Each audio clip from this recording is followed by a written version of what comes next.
बिस्मिल्लाहिर्रहमानिर्रहीम। अस्सलाम वालेकुम नाज़रीन, प्रोग्राम सिटी 10 में खुश आमदीद। मैं हूँ आपकी मेज़बान अना यूसुफ। उम्मीद है आप सब लोग ठीक ठाक होंगे और कुछ सियासी हालात में उलझे भी होंगे। पता नहीं अब ये उलझाव कैसा है, कभी आपको चीज़ें क्लियर होती नज़र आती हैं, कभी एकदम से उलझती नज़र आती हैं।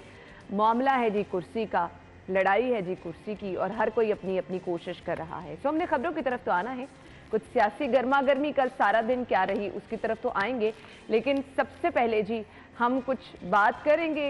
बल्कि मैं आपको अनाउंस कर दूंगी जी 11:05 पर जिनकी बर्थडे हमने विश करना है और जिनकी कल और परसों बर्थडे है, अपनी पिक्चर्स आप हमें भेज दें। सर्दी की शिद्दत में भी इजाफा हो रहा है तो प्लीज़ एहतियात कीजिए। हमारे साथ स्टूडियो में हमारे जो मेहमान मौजूद है तारुफ कराना चाहूँगी। एडिटर ब्यूरोक्रेसी कैसर खोकर साहब ने ज्वाइन किया और हमारे सीनियर रिपोर्टर आमिर रजा खान साहब मौजूद हैं। वेलकम कहेंगे शो में। अस्सलाम वालेकुम। वालेकुम अस्सलाम। क्या हाल चाल है? अल्लाह करम, शुक्र। बहुत बहुत शुक्रिया जी। सबसे पहले आ जाते हैं कल की सूरत हाल पर। कल जब हम यहाँ पर थे तो मैंने ही आपके साथ खबर अनाउंस की थी 11:05 पर कि जी परवेज़ इलाही साहब ने जो है वो दरख्वास्त जमा करा दी है और उसको जी तमाम दिन कल वो प्रोसेस चलता रहा और फिर कल अदालत का फैसला सामने आ गया। बहाली के बाद परवेज़ इलाही का यू टर्न, हाई कोर्ट में बयान हल्फी के उल्ट असम्बली तोड़ने का ऐलान। खोखर साहब आपसे आगाज कर लेते जी बिल्कुल, इस हवाले से मैं ये कहूँगा कि चौधरी परवेज़ इलाही जो है वो अदालती वज़ीर आला बन गए हैं।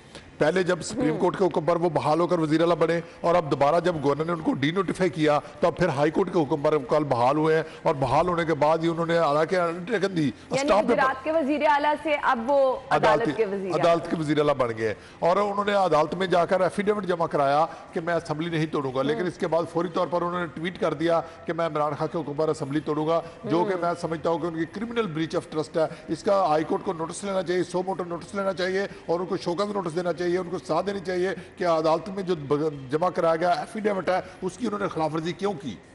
या जमा ना कराते, अगर जमा करा दिया था तो फिर उसका अमल दरामद करते, उसकी पासदारी करते, उसका हक रखते, जो उसका हक था जो लिख कर दिया था उस पर अमल करते। लेकिन उन्होंने अपने ही किए गए वादे से अपने किए गए, अगर स्टाम्प पेपर से लिखे हुए पर चौधरी परवेज़ इलाही बदल सकते हैं तो इसका मतलब है कोई भी गलत काम वो कर सकते हैं, उनसे किसी भी अच्छे काम की तोको नहीं की जा सकती। अगर अदालत में एक हाई कोर्ट सबसे बड़ी सूबे की अदालत है उसमें स्टाम्प पेपर जमा करा, बयान हल्फी जमा कराया और बयान हल्फी से वो मुकर गए हैं तो इसका मतलब है कुछ भी कर सकते हैं, कोई भी गैर कानूनी काम कर सकते हैं, उनसे किसी काम की कोई बुरीद नहीं है। आमिर भाई अब जो मैं तो इस पर अगर बोलूँगा फिर आप लोग कहते हैं कि जी ना बोलें, हम इसमें शामिल नहीं हैं, मैं प्रोग्राम में नहीं हूँ।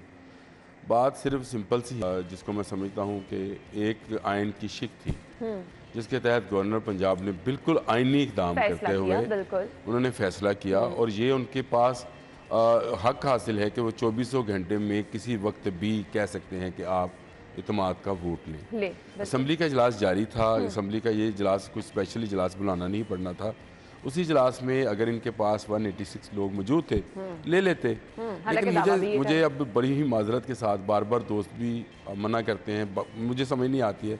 मैं हाथ बांधता हूँ कि अगर हम इंतज़ामी मामलात में भी इस तरह से चलाएँगे उनको और उस तरह से कोशिश करेंगे कि तमाम इंतज़ामी फ़ैसले जो हैं वो अदालतों में जाएं और अदालतों में जाने के बाद जो आइनी किरदार अदा कर रहे हैं लोग उनको ही उल्टा भुगतना पड़े तो मुझे बताएं फिर आइन की हैसियत क्या रह जाएगी।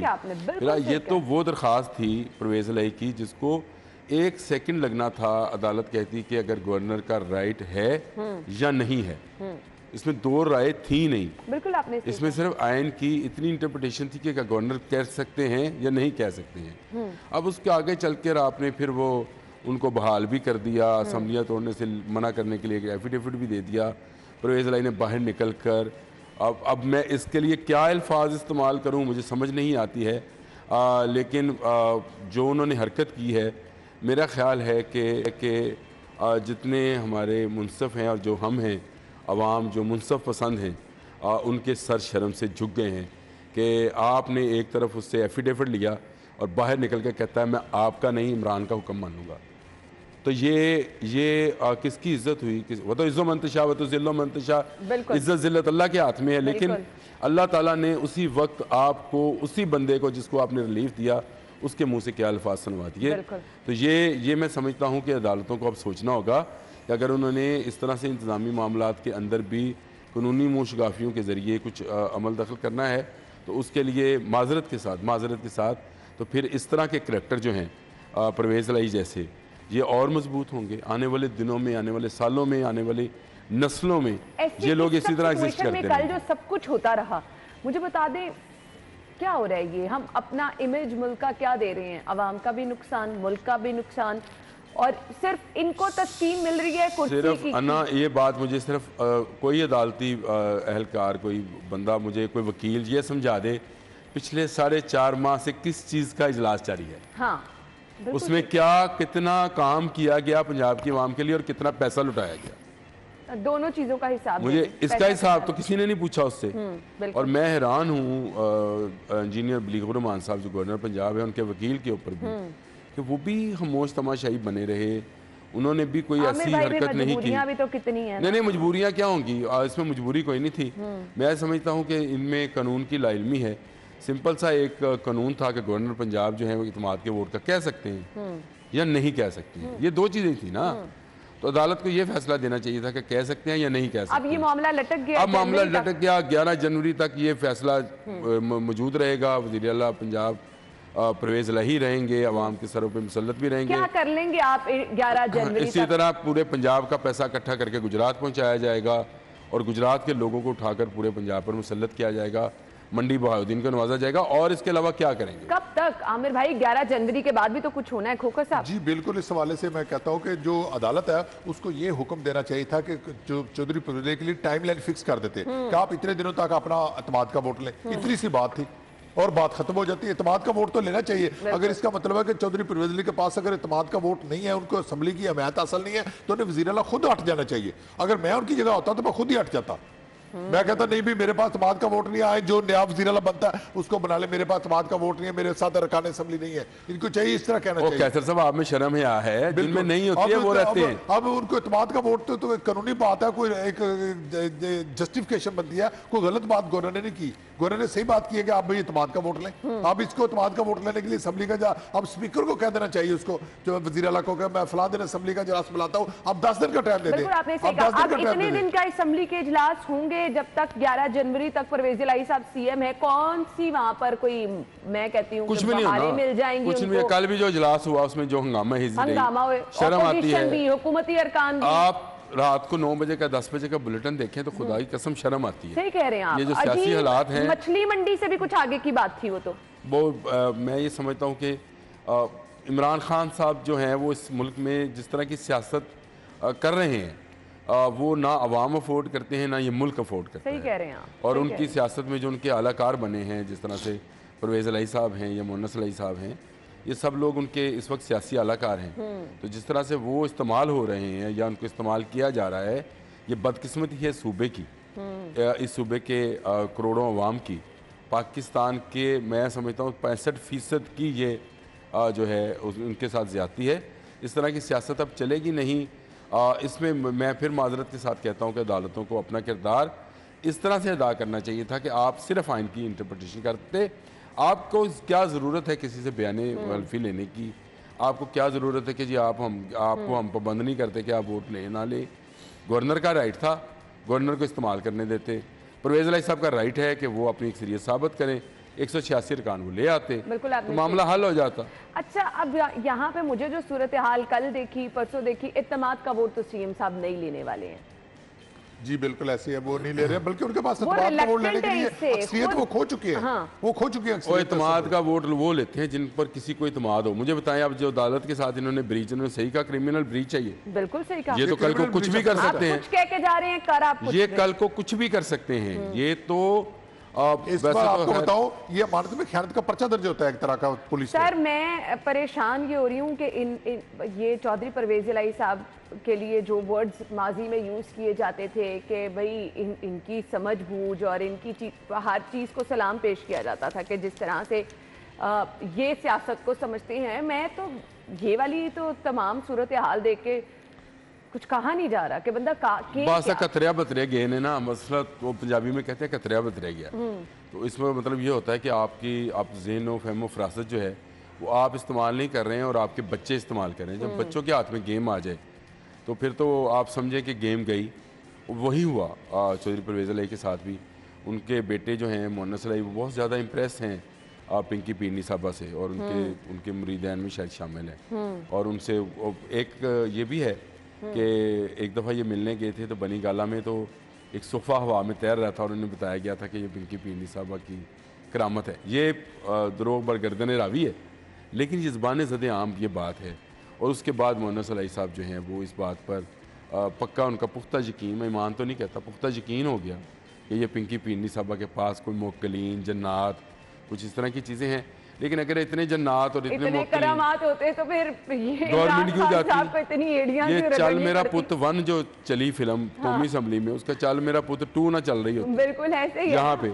और फिर कोई जो उनके पसंदीदा थे वो आर्मी चीफ आ जाते, जो हालात थे, जो उनका ये लॉन्ग मार्च था वो कामयाब हो जाता, उनको अपनी असम्बलियाँ तोड़ने का ऐलान ना करना पड़ता और इमरान खान पर हमला ना होता, नामुराद बेमुराद वापस ना आते। बिल्कुल। तो ये सारी बातें जो हैं ये उन कम अक्लों और कम इल्मों के लिए हैं जिनको ना अल्लाह पर ईमान की पुख्तगी हासिल है, ना उन्हें अल्लाह पर इस तरह का कामिल ईमान हासिल है कि उनको कुछ नहीं हो सकता। और जो शख्स रोज़ाना एक टुकड़ा भी कुरान पाक का पढ़ता है, मैं समझता हूँ कि वो इस तरह की बुलाओं, अमलियात, जादूगरनियों और पीरनियों से दूर है। अच्छा नुस्खा आपने बता दिया। खैर के बाद आपको ज्वाइन करेंगे, हमारे साथ ही रहिएगा।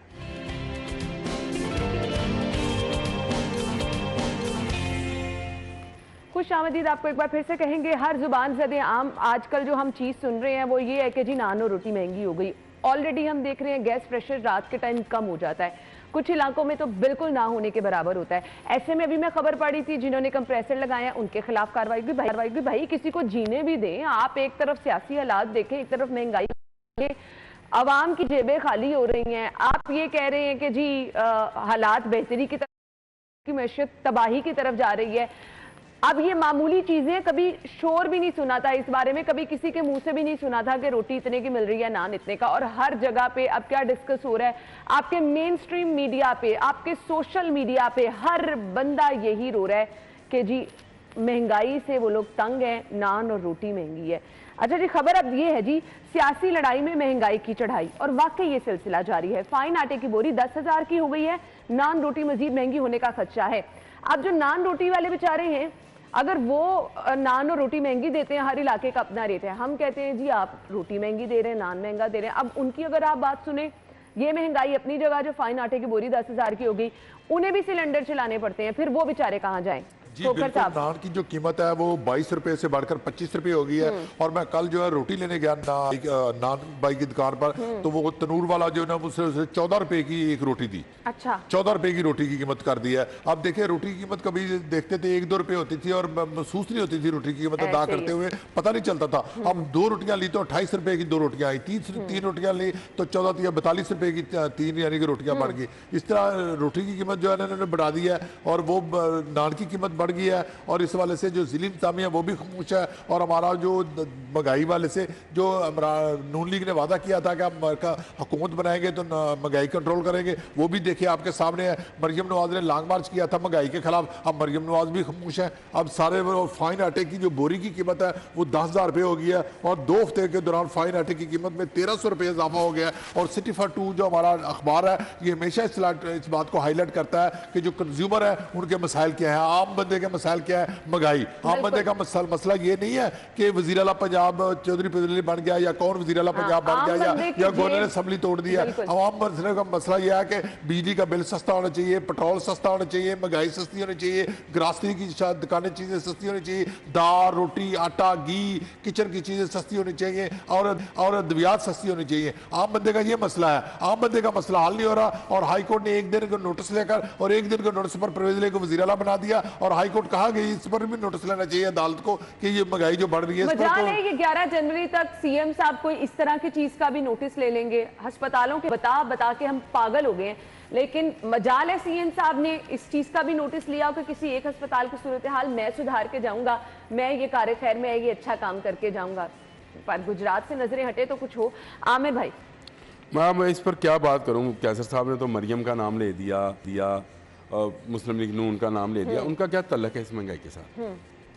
ये पंजाब गवर्नमेंट का काम है। ये पंजाब गवर्नमेंट जो है ये लाखों करोड़ों रुपया हमारा जो है हर माह अपने वो जो जाली इजलास बुलाया हुआ है जिसको सिर्फ मुअत्तल करके रखा हुआ है उसमें पे कर रही है, आवाम पे कर रही है और उसके ऊपर आप तो सस्ती रोटी ले रहे हैं 14 रुपए की, 15 रुपए की रोटी है, 25 रुपए का नान है और हमारे इलाके में कई एक तंदूर जो है वो 30 रुपए का देता है। मैंने उनसे कहा यार वो फला 25 का देता है, कहता है जी उसका वजन कम है नान का।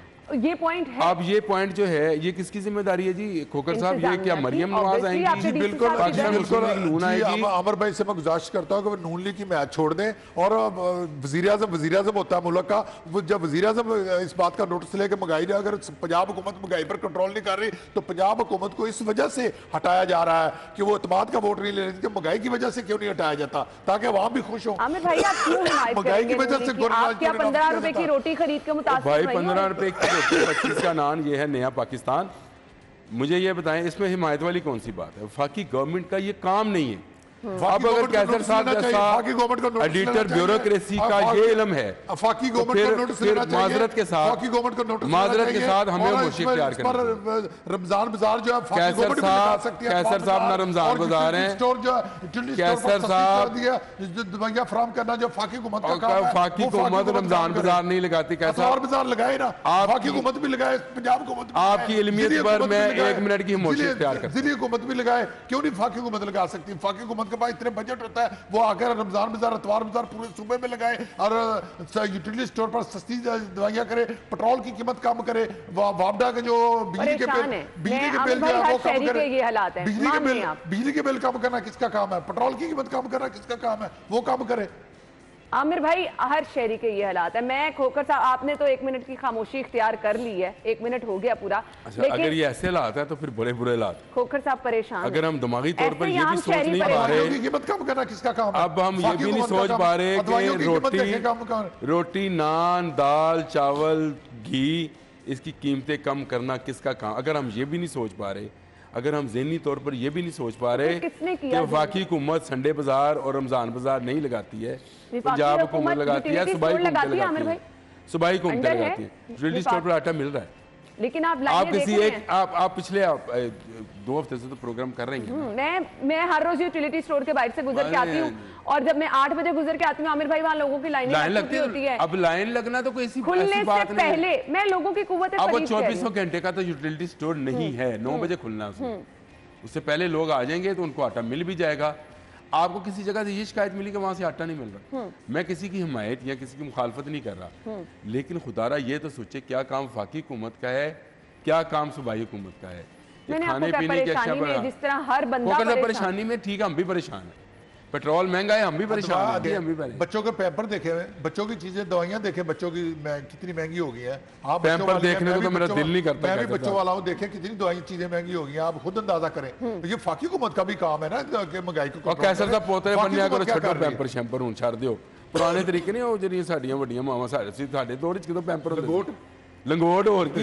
अगर यही हालात रहे तो फिर आम आदमी वाकई इसी पोजीशन लंगोट बांध के फिरेगा, इसी पोजीशन पे आ जाएगा जिस तरह के महंगाई के हालात है। बस खोकर साहब थोड़े से परेशान थे, आमिर भाई ने एहतजाजन खामोशी इख्तियार कर ली, लेकिन क्या किया जा सकता है? हर बंदा, आप बाहर अपना माइक लेके जाएं, लोग ऐसे झपटते हैं और महंगाई के खिलाफ बोलते हैं। अब वाकई लोगों को नहीं पता कि किसका काम क्या करना है। उनको ये पता है कि हमने फलां बंदे को वोट दिया था तो फलां बंदे ने हमारा ये काम करना है, लेकिन यहाँ तो सियासत ही नहीं खत्म हो रही है। पता नहीं कौन सुनेगा। अल्लाह ताला इस सबका वाली वारिस है। ब्रेक के बाद वापस आते हैं, हमारे साथ रहिएगा।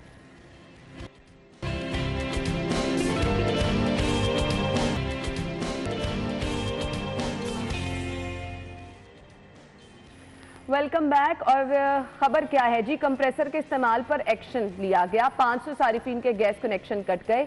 कंप्रेसर का इस्तेमाल बढ़ने पर ग्रैंड ऑपरेशन का आगाज किया गया। यानी अगर आप कुछ खत्म करना चाहें, आप ग्रैंड ऑपरेशन कर सकते हैं और आप काम कर सकते हैं। अदरवाइज लोग बेचारे जिस तरह मर्जी परेशान रहे, आप इसके लिए ग्रैंड ऑपरेशन क्यों नहीं करें कि लोगों को गैस की फराहमी जो है वो यकीनी बनाई जाए? जी बिल्कुल, इस वाले से मैं ये कहूँगा ये सुई गैस का बड़ा ही गलत अकदाम है कि आप गैस तो देते नहीं है। अब जब लोगों को गैस नहीं मिलती और चूल्हों में गैस आती नहीं तो वो कंप्रेसर इस्तेमाल ना करें तो क्या करें? वो कहाँ फिर जाए? फिर वो जो आपने गैस के जो सिलेंडर लेकर सड़कों पर आकर मुजाहरा करते हैं, फिर सुई गैस कहता है जी ये किसी कवरेज ना टीवी पर हो, इसकी खबरें ना चलाई जाए, इनकी मुजाहरों की हमारी बदनामी होती है। और सुई गैस नए कनेक्शन भी नहीं देता, नए कनेक्शन पर सुई गैस ने पाबंदी लगाई, कनेक्शन तो बिल्कुल ना ही तो समझिए। वो पाबंदी लगाई हुई है। अब देखिए इतना वो सुई गैस वाले लोग बेचारे क्या करें सुई गैस के इस्तेमाल के लिए? सुई गैस को चाहिए कि लोगों को कंप्रेसर इस्तेमाल करने की बाकायदा तौर पर एक कानूनी राइट दे दे, इस्तेमाल करने की इजाजत कानूनी तौर पर राइट मिलना चाहिए, या फिर गैस दे, हाँ, या फिर गैस दे। दोनों में से एक है। काम तो करे ना, दोनों में से दोनों काम नहीं कर रहा, और वो लोगों को हाथ पांव उनके बांधे हुए हैं, गैस भी नहीं दे रहा और कंप्रेसर भी इस्तेमाल नहीं करने दे रहा। आपको क्यों इतना आज गुस्सा आ रहा है? आमिर भाई क्या कहना चाहेंगे? मैं तो कहना चाहूँगा जो कंप्रेसर इस्तेमाल करते हैं उनको जूते लगाए जाए। क्या करें, मजबूर हैं लोग। मैंने कंप्रेसर नहीं लगाया, मेरा क्या कसूर? आप मेरी गैस खींच रहे हो, मेरी थोड़ी आ रही जी, कम आ रही, खींच के तुम लेके जा रहे हो, तो क्यों? तो क्या करें? जिन्होंने कंप्रेसर लगाए हैं उनके लिए सख्त सजाएं होनी महंगी चाहिए, हाथ काट देने चाहिए खरीदे, उनके, महंगे नान रोटी जिस हाथ से कंप्रेसर 15 रुपए की रोटी खरीदे, 30 मुझे क्या रुपए का पता नान 15 की खरीदे 20 की खरीदे, मेरा हक ना मारे ना हुक्मरान ना अवाम। आपके हुक्मरान अवाम कुछ में करेंगे से तो जो फिर अवाम से आपको क्या लोग, वहीद अवाम है? में से जो लोग कंप्रेसर लगाकर गैस खींच रहे हैं वो इस कौम के मुजरम हैं, उनको हुक्मरान जो सख्त मर्जी से सख्त करे, सजा मिलनी सुई चाहिए। गैस के महकमे में बैठे अफसरान जितनी मर्जी तनख्वाहें ले, मीटर जितनी उतारा मर्जी। जाए, उनका मीटर उतारा जाए और दोबारा ना वापस लगाए। आपको तनख्वाहें पता है? सुई गैस के महकमे में बैठे लोग अफसरान कितनी मैं तनख्वाहें उस ले? बात को तो आप तनख्वाहें कितनी है कितनी नहीं ले रहे हैं, मौजूद कितनी जिंदगी मेरे गुजार रहे हैं मोहल्ले का आपको? अगर कोई बंदा कंप्रेसर लगाकर गैस मेरी खींचता है तो उसकी सजा चोरी की होनी चाहिए कि नहीं होनी चाहिए? होनी चाहिए, लेकिन आप जिनका काम आप है वो छोड़ क्यों दें। हाथ पे हाथ रख के बैठे मैं तो हैं? यही कह रहा हूँ, वो ग्रैंड ऑपरेशन, ये क्या है ऑपरेशन? क्या है, एक दिन उतारते हैं दूसरे दिन आप मीटर लगा देते हाँ हैं, बिल्कुल। ये कौन सा ग्रैंड ऑपरेशन हुआ जी? ग्रैंड ऑपरेशन तो ये है कि उसको पर ब्लैक मसले लिस्ट का करें हमेशा के लिए कि उसके गैस का मीटर गया। आप मुझे से शर्त लेकिन लगा थोड़ी सी ये लें, भी रिक्वेस्ट कर ले 10 सेकंड है कि ये भी कोई काम कर ले सारिफीन के ये लिए। 500 सार्फिन पकड़े हैं आपने, आप 100 पकड़ के उनको ब्लैक लिस्ट कर दें, कोई गैस का ये भी compressor कह दे नहीं कि सारिफीन को गैस भी प्रोवाइड कर दे, उनकी भी सुन ले, है। उनका गैस भी का मसला हल कंप्रेसर कर जो दे। इस्तेमाल करते हैं उनको जो है वो उनको ना ना ना ना वो ना पकड़े। वो करे, लेकिन आप आपके जो पास 10 आपका सेकंड है, काम है, 5 आप वो भी सेकंड है, कर 4 सेकंड आप वाइंड अप करें, लेकिन नहीं गैस नहीं, मैं आपकी इस बात से कंप्रेसर इख्तिलाफ है। आप ये भी से कह गैस दें कि कंप्रेसर चलाना चोरी है और चोरी की सजा हाथ काटना। बहुत बहुत शुक्रिया हाथ आप लोगों के काटा वक्त के लिए। नाज़रीन, हेडलाइंस के बाद ज्वाइन करेंगे।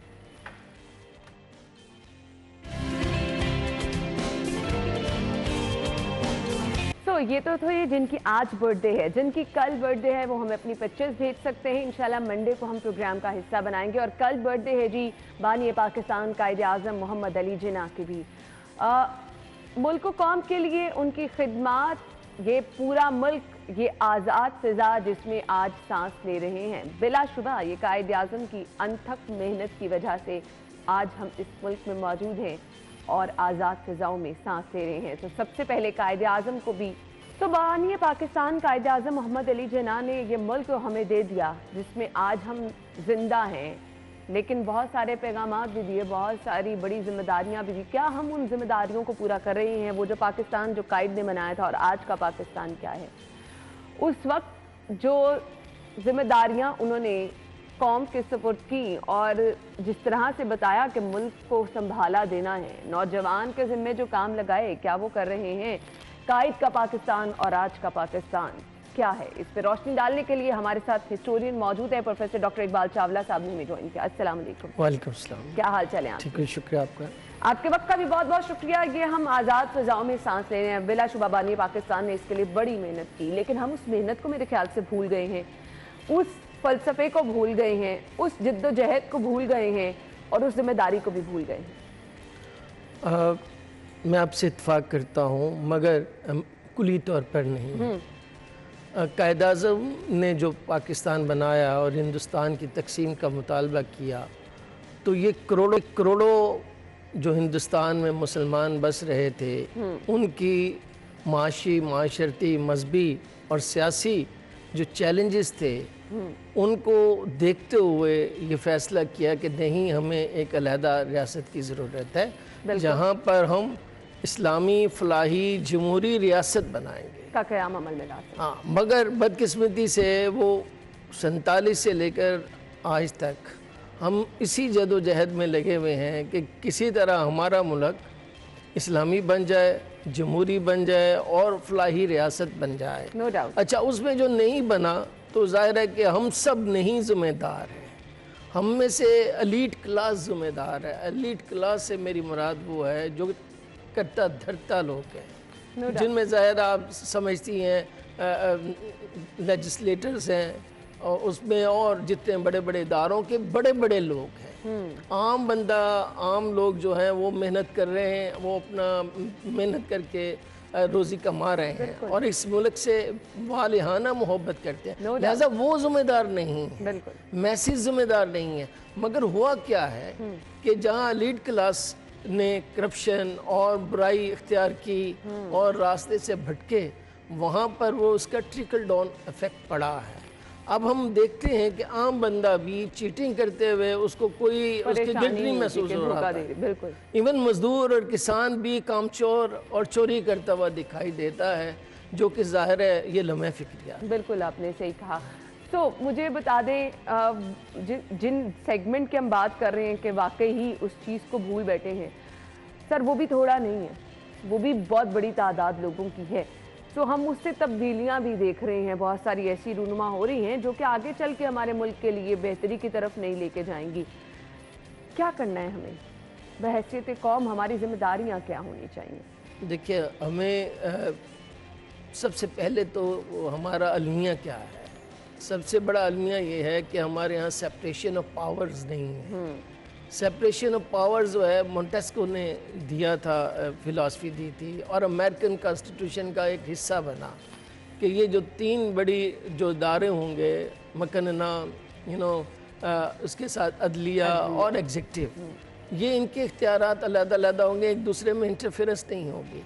हम ये देख रहे हैं कि 47 से आज तक ये आपको नज़र आती है। और इसके अलावा और भी कई प्लेयर्स आ गए, जिसमें मीडिया भी, आपका मीडिया भी आ गया, उसके अलावा एस्टेब्लिशमेंट भी आ गई, जो जिनका कोई रोल नहीं होना चाहिए था वो भी आ गए। जब ये गड़बड़ हुआ है तो ब्यूटी किस चीज़ का नाम है? तमाम मज़ाक का अपनी अपनी जगहों पर होना और उनका काम करना। तो हमने माशरे का चेहरा ही मसक कर डाला। तो जब तक कि हम अपनी उस ओरिजिनल शेप में नहीं जाते, वो ये जो बड़े लोग हैं, जिनको मैंने बड़े लोग कहा, अगर वो नहीं जाते तो वो नीचे तक उसके असरात मुरतब रहेंगे। और इसीलिए ये देखिए कि 47 में कायद आज़म मोहम्मद अली जिन्ना ने एक क्राउड से कम्युनिटी में बदला और कम्युनिटी को नेशन में बदला और नेशन को नेशन स्टेट में बदला। बिल्कुल। अब आप ये देख लीजिए कि बतदरीज आप नेशन से डिसइंटीग्रेट होते जा रहे हैं। पहले तो हम अपना मुल्क दौलत करवा बैठे 71 में, आप उसके बाद भी आप देख लें कि एक सेंट्रीफ्यूगल जो कुव्वतें हैं जो लिसानियत पे या इलाकाई बुनियादों पर अपने आप को जो मेन नेशनलिज्म है उससे दूर करती चली जा रही हैं, तो उसके असबाब हमें देखना पड़ेंगे और उनको दोबारा से पाकिस्तानी कौमियत की तरफ लाना पड़ेगा। क्या क्या चीज़ें मैटर करती हैं? हमारे सियासी हालात, हमारी माशी हालात, हमारे नौजवानों के रवैये, ये सब चीज़ें मुल्क आपकी कौम को आगे लेके चलती है ना। बहैसियत कौम हमने इन सब चीज़ों को संभाला। सर, यहाँ तो कुछ भी नहीं ठीक नज़र आ रहा। देखिए, पॉलिटिकल इकोनॉमी में क्या है, जब पाकिस्तान बन रहा था, कायद आज़म मोहम्मद अली जिन्ना को पाकिस्तान नहीं दिया जा रहा था, तो लॉर्ड माउंटबेटन ने गांधी को और नेहरू को ये यकीन दिलाया कि जो पाकिस्तान बनने जा रहा है वो कायद आज़म वाला पाकिस्तान नहीं है। मैं पंजाब और बंगाल के टुकड़े भी कर रहा हूँ और ऐसे एहतमाल भी कर रहा हूँ कि पाकिस्तान ज़्यादा देर नहीं चल सकेगा, ख़ासकर माशी तौर पर। लिहाजा आप पर दोबारा रीयूनिफिकेशन के लिए जिन्ना आपसे रिक्वेस्ट करेंगे। लेकिन जिन्ना सब कुछ ये जानते हुए कि पंजाब भी कट गया, बंगाल भी कट गया, जिसमें कलकत्ता भी इंडिया को दे दिया गया, तो हमारी माशी हालत बहुत ख़राब होगी। और उस पर आप देख लें कि महाजरीन का आ जाना, और हमारे पास ये हकीकत ये है कि बजट बनाने के पैसे नहीं थे, हकीकत ये है कि टाइपराइटर 2-3 थे, हकीकत ये है कि प्रिंटिंग मशीन नहीं थी। ठीक है, तो जब ये हालात से आपने आगाज़ किया, ऊपर से आपके साथ जंग छिड़ गई, कश्मीर पे उन्होंने अटैक कर दिया, कश्मीर को उन्होंने जम किया, जूनागढ़ और हैदराबाद को भी उन्होंने जम कर लिया, तो आप पर ये मुसीबतों के पहाड़ खड़े कर दिए। लेकिन कायद आज़म जो थे वो रहे। मगर हुआ क्या, बाद अज़ा जो हमारे जो लीडर्स आए और जो हालात व वाक़यात आए, जब हम ज़ाहिर है कि कोल्ड वार शुरू हो गई थी, हम एक अमेरिकन जो है उस अलायंस में चले गए जो कि वेस्टर्न अलायंस कहलाता था, और उस तरफ जब हम चले गए उससे हमें फ़ायदा तो हुआ, असलहा मिल गया, इंडिया से हमें ख़तरात थे, असलहा मिल गया, मैशियत हमारी बेहतर हो गई, हमें फ़ॉरेन एड आना शुरू हो गई। मगर गलती हमसे तब हुई जब हम IMF और वर्ल्ड बैंक की तरफ गए, और ये गए अयूब दौर के पीरियड में, जहाँ पर हमारे यहाँ आदत डाल गई एड की आदत डल गई। वो जो एड की आदत डली वो आज तक जो हम उस चिक्की में पिस रहे हैं और विशेष सर्कल का शिकार है, यही हमारा फॉरेन एड का है। और ये फॉरेन एड क्यों बढ़ती गई? क्योंकि हमने इंडस्ट्री पे तवज्जो नहीं दी, एडवांस टेक्नोलॉजी पे हमने तवज्जो नहीं दी, हमारी उस तरह इंडस्ट्रियल डेवलपमेंट नहीं हुई जिस तरह के हालात का तकाजा था। नतीजतन हमारी जो इंपोर्ट्स हैं वो बहुत ज़्यादा होती गई और एक्सपोर्ट जो है वो वक्त के साथ साथ उतनी नहीं बड़ी है, ऐसा नहीं है, बड़ी है मगर उतनी नहीं बड़ी जितनी बढ़नी चाहिए थी। सही। उसके साथ ही जुड़ा हुआ एनर्जी सेक्टर है। बिल्कुल आपने सही ये मुख्तलिफ चीज़ें हैं जो हमें आज जो दिखाई देती हैं, उसके पीछे पूरा हिस्टोरिकल प्रोसेस है। ये कोई एकदम नहीं हुआ है, ये कोई 5 साल पुराना दौर नहीं है, ये चंद महीनों की गवर्नमेंट का कसूर नहीं है। इसमें सिर्फ करप्शन का मसला नहीं है, इसमें दिमागी कमजोरियां भी हैं, हमने कंप्रोमाइज़ किए हैं, बैरूनी महाजों पर, अंदरूनी महाजों पर हमने कंप्रोमाइज़ किए हैं, और फिर वही कंप्रोमाइज़ जिन्होंने किए वो एलीट क्लास है। सही कहा आपने। अच्छा जी, मुझे अब ये जानना है, कायद की ज़िंदगी के वो कौन से ऐसे सुनहरे असूल हैं जिनको हम रोशन ट्रैक कह सकते हैं, जो आज भी हमें मशले राह की तरफ लेके जाएंगे? देखिए, कायद आज़म का एक एक पहलू जो है दीदनी है, ऐसा है जिससे हम इंस्पायर हो सकते हैं, मोटिवेशन ले सकते हैं। कायद आज़म को अगर आप देखें, बचपन से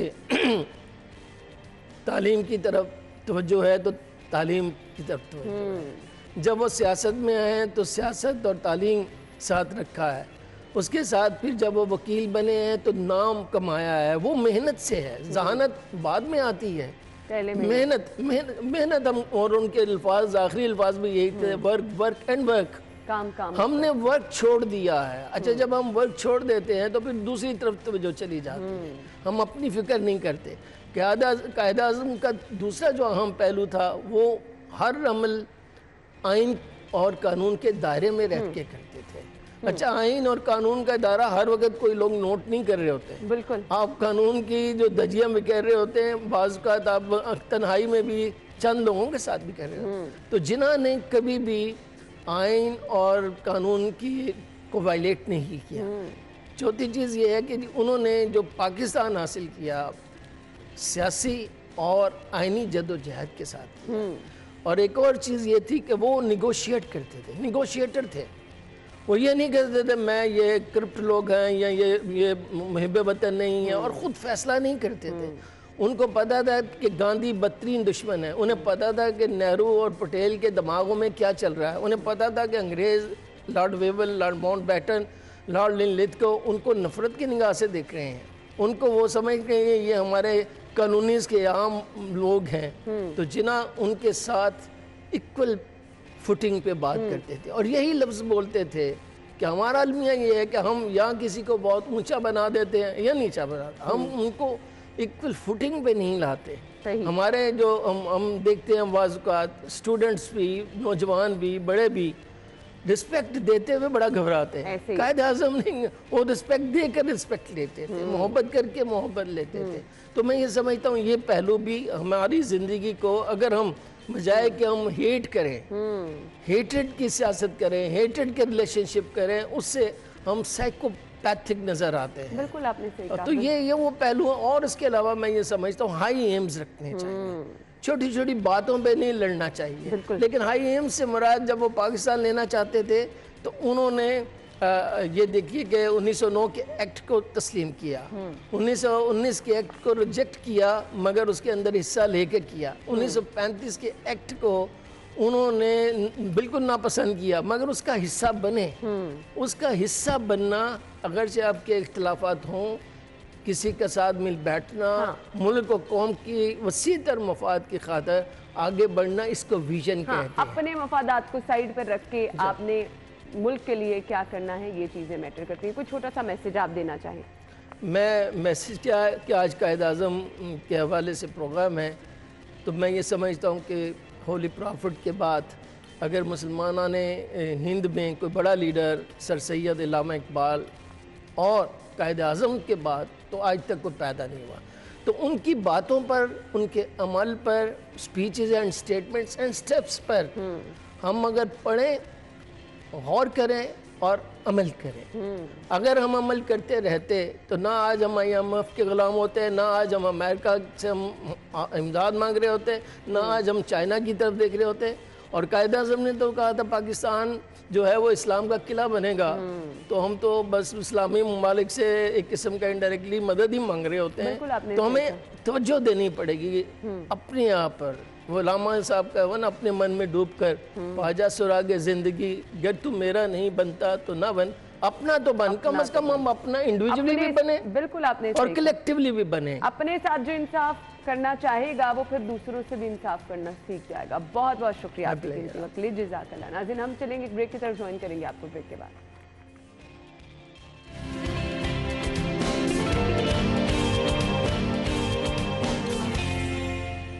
खुश आमदीद आपको एक बार फिर से शो में कहेंगे। प्रोग्राम के इस हिस्से में हम आपको बताएंगे मौसम कैसा रहेगा, वीकेंड पे भी आज का मौसम भी कैसा होगा टुडेज वेदर में। प्रोग्राम के इस हिस्से में आपकी मुलाकात कराएंगे जी बहुत ही ज़बरदस्त मेहमान से। हम अक्सर आपको कहते रहते हैं, मिलवाते रहते हैं उन लोगों से जो कि अपनी फील्ड में ज़बरदस्त मेहनत से नाम कमाते हैं। ऐसे ही आज के मेहमान हमारे पास हैं। पाकिस्तान में टैलेंट की तो बिल्कुल कमी नहीं है, आपने बस कुछ करना है और कोई फील्ड अपने लिए तलाश करनी है और मेहनत करनी है, बस आप छा जाते हैं। आज के हमारे मेहमान हैं शजर अब्बास, जो कि एथलीट हैं।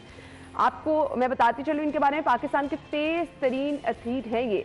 शजर अब्बास ने लाहौर में मुनक्किद होने वाली कौमी एथलीट चैंपियनशिप में 100 मीटर और 200 मीटर के मुकाबलों में कामयाबी हासिल की। कॉमनवेल्थ गेम्स 2022 में, इस्लामिक सॉलिडेरिटी गेम्स 2022 समेत कई बैनुल-अक़वामी मुकाबले जो हैं उसमें पाकिस्तान की नुमाइंदगी कर चुके हैं और बहुत ज़बरदस्त तरीके से पाकिस्तान का नाम रोशन भी कर चुके हैं। शजर अब्बास को अपने शो में वेलकम कहेंगे। अस्सलाम वालेकुम शजर अब्बास। वालेकुम अस्सलाम। क्या हाल चाल है आप? अल्हम्दुलिल्लाह ठीक। पहले तो आपको बहुत बहुत मुबारकबाद, और माशाल्लाह आप जैसे लोग ही हैं जो पाकिस्तान का नाम रोशन करते हैं, ये जिम्मेदारी आगे लेके जाते हैं, बाहर के ममालिक में जाके मुकाबलों में जब परफॉर्म करते हैं तो पाकिस्तान। मैं बेसिकली क्रिकेट खेलता था, तो पंजाब कॉलेज में एडमिशन लेने के लिए आया, तो क्रिकेट में ना हो सका, तो फिर एथलेटिक्स में ट्रायल दिए तो एथलेटिक्स में हो गया। तो आहिस्ता आहिस्ता फिर क्रिकेट से दूर होता गया और एथलेटिक्स की तरफ रुझान होता गया, तो ऐसे गेम का स्टार्ट किया। एथलीट के लिए फिटनेस बहुत ज़रूरी होती है, तो मुझे बताइएगा अपनी फिटनेस के लिए क्या करते हैं आप? जी, एथलीट के लिए सबसे ज़्यादा फिटनेस की ज़रूरत होती है।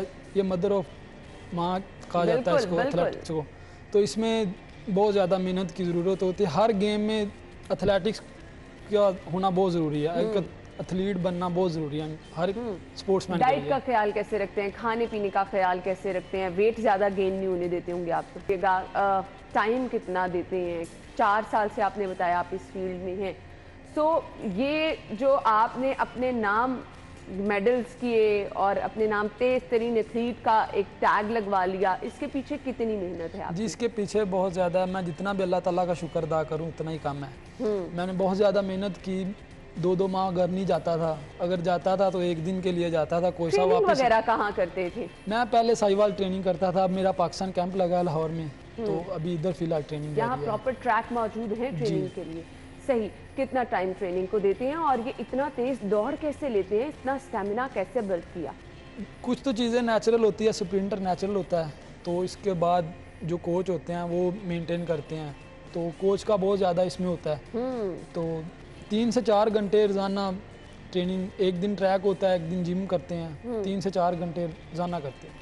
सही, तो आधे घंटे में कितने किलोमीटर आप तय कर लेते हैं? जी, मैं स्प्रिंटर हूँ, मैं ज़्यादा नहीं भागता, मेरी स्प्रिंटें होती है ज़्यादातर। मेरा स्पीड वर्क होता है, तो मेरा छोटा वर्क होता है। सही सही। अच्छा, मुझे ये भी बता दीजिएगा, आपने कहा एक दिन जिम होता है और एक दिन आपकी ट्रेनिंग होती है, सो दोनों को बैलेंस रखना, साथ एक भी चीज़ मिस हो जाए तो प्रॉब्लम होती है? जी, आप एक मंथ ट्रेनिंग करते हैं लगातार, और अगर 1 से 2 दिन आप ट्रेनिंग नहीं करेंगे तो वो आपका 1 मंथ जो है ना, कोई फ़ायदा नहीं उस ट्रेनिंग का। एथलेटिक्स गेम ही ऐसी है, इसमें रेगुलर ट्रेनिंग बहुत ज़रूरी है। पाकिस्तान में इस फील्ड में बताइएगा, नौजवान कहते हैं हम आ जाएं तो एज सच कोई आगे हमें मुस्तकबिल नहीं नज़र आता। आपने इस फील्ड को जब ज्वाइन किया तो क्या आपको ये चीज़ें महसूस करनी जी पड़ी? ऐसी चीज़ें तो देखनी पड़ती हैं। पाकिस्तान में आपको पता है कि स्पोर्ट्समैन की कितनी कदर है, तो मेहनत करें, इंशाल्लाह अल्लाह पाक मेहनत का रंग जरूर लाता है। तो मेहनत करें, जैसे मैंने मेहनत की, अल्लाह पाक ने मुझे आज इतनी इज्जत दी। अच्छा, मैक्सिमम मिनिमम कितनी देर की वो आपका टाइम पीरियड होता है दौड़ का, और उस पर ट्रैक कितनी लंबाई होती है? 400 मीटर का ट्राइक होता है, तो उसमें ट्रेनिंग करनी होती है, 3 से 4 घंटे होती है, रेस्ट भी दरमियान में होती है, तो यही ट्रेनिंग होती है। पेरेंट्स, फैमिली सपोर्ट करती है जब आपने इस फील्ड में आने का कहा? जी अल्हम्दुलिल्लाह मेरी फैमिली ने मुझे बहुत ज़्यादा सपोर्ट किया, मेरे बड़े भाई ने मुझे बहुत ज़्यादा किया, मेरी नानू है, नाना अबू है, उन्होंने मुझे बहुत ज़्यादा सपोर्ट किया। और मेरे कोच साहब, आज अगर मैं इस जगह पे हूँ तो अपने कोच साहब की वजह से। बिल्कुल, आपको ट्रेनिंग देने वाले, आपको इस मकाम पे पहुंचाने वाले जो हैं, उनको तो आपको कभी भी नहीं भूलना चाहिए। अच्छा जी, फ्यूचर प्लान्स क्या हैं, क्या आगे करना चाह रहे हैं? जी इंशाल्लाह पाकिस्तान का नाम रोशन करना है। जैसा कि 2023 में वर्ल्ड चैम्पियनशिप आ रही है, तो सबसे पहले तो पाकिस्तान के लिए क्वालिफाई करूँगा। इंशाल्लाह जी। तो 24 में ओलंपिक्स पेरिस में हो रही है, तो इंशाल्लाह उसके लिए ट्रेनिंग कर रहा हूँ। तो पाकिस्तान में फैसिलिटीज़ दी जाएं तो मेरे जैसे कई एथलीट्स हैं जो पाकिस्तान का नाम रोशन कर सकते हैं। बिल्कुल आपने सही कहा, बिल्कुल आपने सही कहा। वो नौजवान जो कि इस फील्ड में आना चाहते हैं, उनको कोई मैसेज देना चाहेंगे, कुछ बताना चाहेंगे कि उन्हें स्टार्ट ट्रेनिंग कैसे शुरू करनी चाहिए? अगर आप माइंड रखते हैं एथलीट बनने का या किसी भी फील्ड को ज्वाइन करने का, शुरू से क्या फॉलो करना चाहिए? जी अपने माइंड में एक चीज़ बिठा लेनी चाहिए कि मैंने ये करना है, तो दुनिया को छोड़ दें, अपनी ट्रेनिंग पे फोकस करें, अपना टारगेट रख लें कि मैंने ये काम करना है, तो इंशाल्लाह मेहनत करें, अल्लाह पाक मेहनत का अजर ज़रूर देता है। सही। चलें जी, मेहनत तो किसी फील्ड में भी आपको जो है वो पीछे नहीं रखती है। सो हमारे सामने भी जो मेहमान बैठे हैं, उनकी मेहनत ही आज उनको यहाँ तक पहुँचाई हुई है, और यही लोग हैं जो कि पाकिस्तान का मुस्तकबिल भी है और पाकिस्तान के लिए प्राउड भी है। थैंक यू सो मच, बहुत बहुत शुक्रिया अशरज अब्बास आपके वक्त के लिए। नाज़रीन, ब्रेक लेते हैं, ब्रेक के बाद आपको ज्वाइन करेंगे।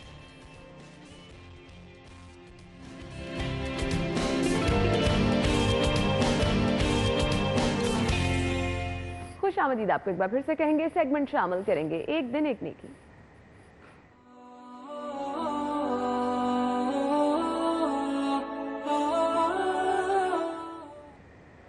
हमारे स्कॉलर अमानत रसूल साहब आज हमारे साथ मौजूद हैं।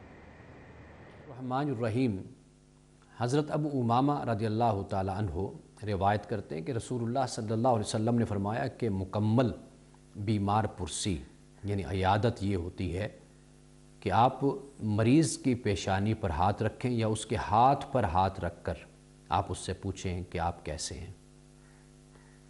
रसूलुल्लाह सल्लल्लाहु अलैहि वसल्लम ने एक तो बीमार पुरसी यानी अयादत, इसके बारे में बता दिया कि ये बेहतरीन तरीके से कैसे हो सकती है।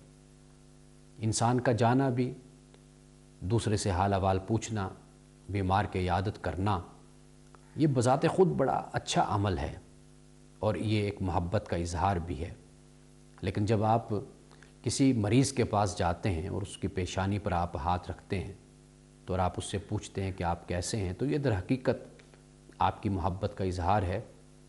और इसी तरह उसके हाथ पर हाथ रख कर आप उससे पूछते हैं कि आप कैसे हैं, यकीन कीजिए कि उसकी आधी बीमारी और तकलीफ़ तो वैसे ही ख़त्म हो जाती है।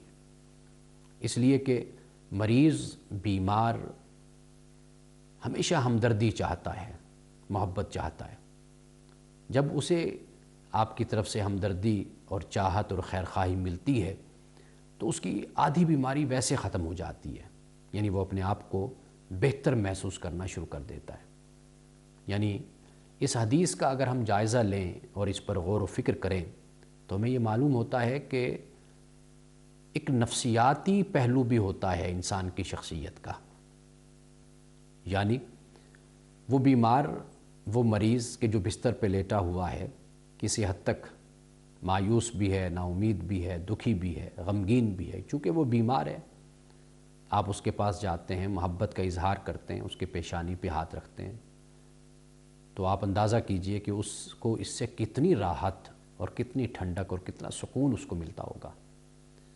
तो इसलिए बीमार की इयादत कीजिए, बीमार पुरसी कीजिए और जाइए, पूछिए, और इसी मोहब्बत के साथ उसका हाल पूछिए, तो आप देखिए कि जहाँ वो आपसे खुश होगा मरीज़, तो अल्लाह और उसका रसूल आपसे कितना खुश होगा। और इसका इजहार तो फिर आखिरत में होगा कि जब अल्लाह आपसे कहेगा कि मेरे बंदे की तुमने इयादत की, उसका हाल पूछा, तो मैंने उसी खुशी में आज मैं तुम्हें यह इनाम या ये इकराम और ये अजर और सवाब तुम्हें देता हूँ। बेशक ये वो चीज़ें हैं जो कि कहने को छोटी छोटी चीज़ें हैं, लेकिन अगर हम अपनी ज़िंदगी में प्रैक्टिस करना शुरू कर दें तो हम देखेंगे हम खुद भी सेटिस्फाइड महसूस करेंगे, हमारी वजह से दूसरे भी खुश हो जाएंगे। ब्रेक के बाद आपको ज्वाइन करेंगे, हमारे साथ रहिए।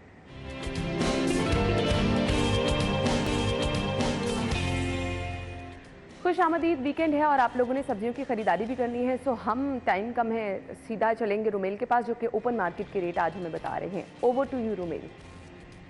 जी, मुतादिद सब्जियों की कीमतों में आज फ़ी किलो 10 रुपये तक का इजाफा देखने में आया है, जबकि सरकारी नरखनामे और बाजार में फ़रोख्त होने वाली सब्जियों की कीमतों में तजाद भी बरकरार है। जायद कीमत पर सब्जियों की फ़रोख्त पर जहां एक तरफ शहरी परेशान है तो दूसरी तरफ इंतज़ामिया गायब है, और जो सरकारी नरखनामा है उस पर अमल दरामद करवाना इंतज़ामिया के लिए एक चैलेंज बन चुका है। कीमतों की अगर बात करें तो आज दर्जा अव्वल प्याज 2 रुपये फ़ी किलो इजाफे के बाद इसका सरकारी नर्ख 205 रुपये मुकर्रर किया गया है, जबकि शहर में इसकी फ़रोख्त 230 रुपये तक की जा रही है। इसी तरह प्याज दोम की जो सरकारी कीमत है वो 180 रुपये किलो मुकर्रर है, जबकि ये शहर भर में 200 रुपये किलो में फ़रोख्त किया जा रहा है। अदरक जो है वो थाईलैंड का, इसकी 10 रुपये फ़ी किलो कीमत में इजाफा किया गया है, जिसके बाद इसका जो सरकारी नर्ख है वो 350 रुपये फ़ी किलो मुकर्रर है, जबकि शहर भर में इसकी फ़रोख्त 400 रुपये किलो तक की जा रही है। लहसुन देसी 5 रुपये इजाफे के बाद इसकी सरकारी कीमत जो है वो 255 रुपये मुकर्रर की गई है, जबकि शहर भर में लहसुन देसी 300 रुपये तक किलो फ़रोख्त किया जा रहा है। जबकि चाइना का जो लहसुन है इसकी सरकारी कीमत 300 रुपये फ़ी किलो मुकर्रर है, जबकि ये भी जायद कीमत में फ़रोख्त हो रहा है और 350 रुपये किलो तक इसकी जो फ़रोख्त है शहर भर में वो जारी है। मेथी की कीमत में 5 रुपये इजाफा किया गया है, इसकी सरकारी कीमत जो है वो 52 रुपये मुकर्रर की गई है, जबकि शहर भर में ये 70 रुपये फ़ी किलो तक फ़रोख्त हो रही है। इसी तरह मटर की फ़ी किलो कीमत में आज 7 रुपये का इजाफा हुआ और इसके बाद उसकी जो सरकारी कीमत है 70 रुपये फ़ी किलो मुकर्रर की गई है, जबकि शहर भर में जो मटर है वो 100 रुपये किलो तक फ़रोख्त हो रहा है। इस तरह बैंगन जो है वो इसकी 52 रुपये किलो कीमत मुकर्रर है, ये 70 रुपये में फ़रोख्त किया जा रहा है। शिमला मिर्च की फ़ी किलो कीमत जो है वो 74 रुपये किलो मुकर्रर है, ये 90 रुपये किलो तक फ़रोख्त की जा रही है। इसी तरह शलजम, घिया कद्दू, मूंगरे, मूली, गाजर। Kaleem, thank you so much, आपने हमें सब्जियों की कीमतें बताई। आप अपना बहुत सारा ख्याल रखिएगा और अगर आपकी कल या फिर मंडे को बर्थडे है तो अपनी पिक्चर्स भेजना ना भूलिएगा। इंशाल्लाह मंडे को प्रोग्राम का हिस्सा बनाएंगे। तब तक के लिए इजाज़त दीजिए, अल्लाह हाफ़िज़।